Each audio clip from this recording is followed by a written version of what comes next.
আসসালামু আলাইকুম। যে যেখান থেকে দেখরা দেশ বিদেশের সবাই রয়েছে, সালাম জানাই, সবাই দোয়া করবা। সিলেটের অবস্থা খুবই খারাপ।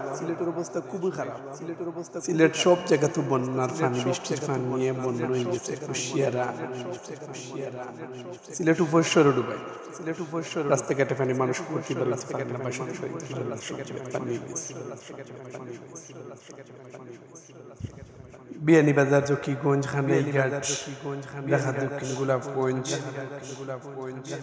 এরপরে মংলাবাজার, হাজীগঞ্জ, খালগঞ্জ পানির অবস্থা মোটামুটি হয়ে গেছে। মংলাবাজার দিকেও খোটালপুর পানি উঠে গেছে। এদিকে গোলাপগঞ্জের ফরগানা সাইডে, জয়ন্তাপুর সাইডে দিয়ে পানি খুব বেশি, বন্য হয়ে গেছে। সিলেটের ভাই আসলে খুবই কষ্ট। ভাই দোয়া করবা, যে যেখান থেকে দেখলাম ভিডিওটা শেয়ার করবা, লাইক কমেন্ট করবা। আর সিলেটের মানুষের দোয়া করবা, আল্লাহ যেন এই বন্যার মহামারী থেকে মানুষের হেফাজত দান করে। খুবই ভয়াবহ বন্যার অবস্থা, সব জায়গা তো বন্য হয়ে গেছে। এদিকে সিলেট কলাপাড়া, তালতলা তো পানি হয়ে গেছে। সুরমা নদী খুবই ভয়াবহ অবস্থানে আছে। রোড বিজে মানুষ আসতে পারে না, আসলে তো বাড়িতে পারে না। আর তো ঈদ গেছে, ঈদও তো অনেক মানুষের খুব কষ্ট করছে।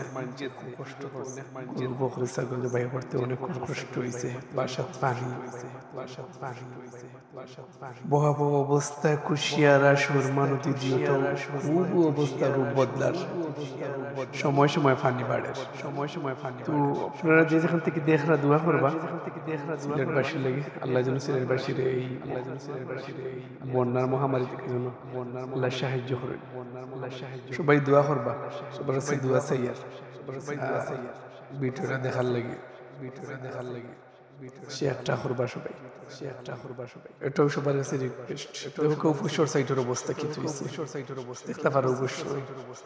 মেজর টিল্লা সব জায়গাতে আল্লাহ সাহায্য করতে, আল্লাহ সাহায্য এই বৃষ্টিটা কিছু কমে গেলে